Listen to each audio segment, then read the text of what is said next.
De volta com o Bandeirantes Acontece, agora 4h26.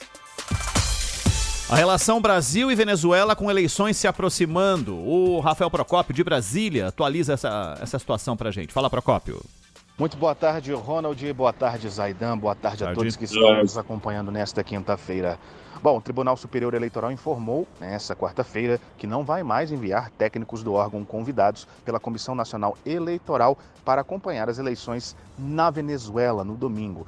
Mais uma parte aí deste acirramento de ânimos, não necessariamente só da Venezuela com o Brasil, mas da Venezuela com a comunidade internacional, que pede já há algum tempo eleições transparentes no país vizinho ao nosso. Essa medida ocorre após o presidente venezuelano, Nicolás Maduro, fazer críticas infundadas ao sistema eleitoral brasileiro, situação que a gente inclusive já acompanhou durante as próprias eleições aqui brasileiras no ano de 2022. O TSE classificou as declarações como falsas e afirmou que, ao contrário do que foi afirmado por autoridades venezuelanas, as urnas eletrônicas brasileiras são auditáveis e seguras. Uma das principais afirmações dadas pelo representante do governo da Venezuela é que não teria como, de fato, auditar as urnas eletrônicas brasileiras e que elas não emitiam boletim sobre a votação, algo que já foi, inclusive, desmentido e provado pelo próprio TSE, inclusive no ano de 2022. A Justiça Eleitoral Brasileira informou ainda não admitir declarações ou atos desrespeitosos à lisura do processo eleitoral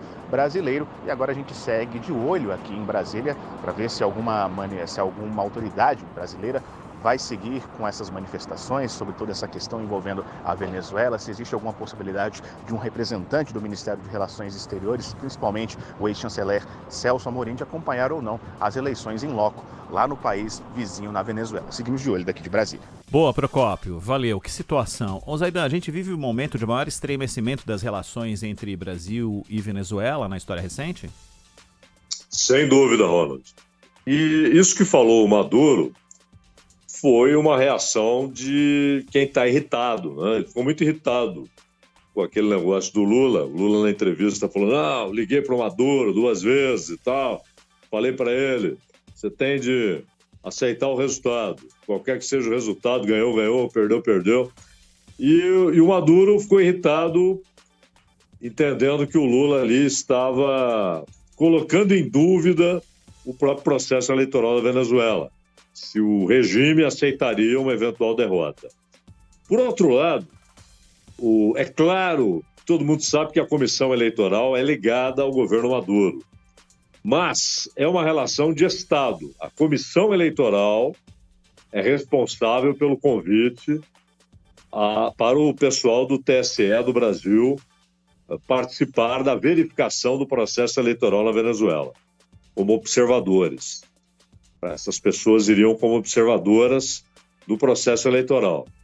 Então, não é um convite do Maduro. Reagir a uma declaração do Maduro não enviando esses emissários é uma bobagem. É uma bobagem, porque o convite não foi feito pelo Maduro. Ele me convidou e agora está duvidando do nosso processo eleitoral. Não foi o Maduro quem convidou. A responsabilidade do convite é da comissão eleitoral. Então, é uma reação também infantil, né? E o Maduro, por sua vez, a gente falava ontem que ele destruiu várias pontes que o Chávez havia construído e ele está se isolando muito, né? Até porque, além de mencionar o Brasil, ele mencionou a Colômbia, de outro potencial aliado que ele tem, que é o Petro, né? Gustavo Petro. Então, o Gustavo Petro, que não morre de amores pelo Maduro, mas ele não é o Álvaro Uribe. O Álvaro Uribe chegou a romper relações, né? Houve concentração de tropas na fronteira dos dois lados e tal. O Petro é alguém que facilita a vida do Maduro nesse aspecto. Ele não é uma pressão vizinha. E, no entanto, ele atacou a Colômbia, atacou o Brasil, uma atitude paranoica do Maduro, mas essa reação do TSE, ela é inadequada, porque o convite não foi feito pelo Maduro. A declaração do Maduro é a declaração de um candidato que está tentando a reeleição. Não tem nada a ver oficialmente com a comissão eleitoral. Ô Zaidan, e adversário à parte e observação à parte de organismos internacionais, tudo leva a crer que no domingo o Maduro deve ser reeleito, né? Eu acredito que sim, Ronald. eu acho muito difícil que o Edmundo Gonçalves consiga ganhar essa eleição. E ainda que ele tenha mais votos, né? Porque é um processo controlado pelo governo. A comissão eleitoral é, sim, um braço do governo. O judiciário na Venezuela é hoje um braço do executivo. E isso, claro, tem a ver com a comissão eleitoral, tem a ver com contagem de votos.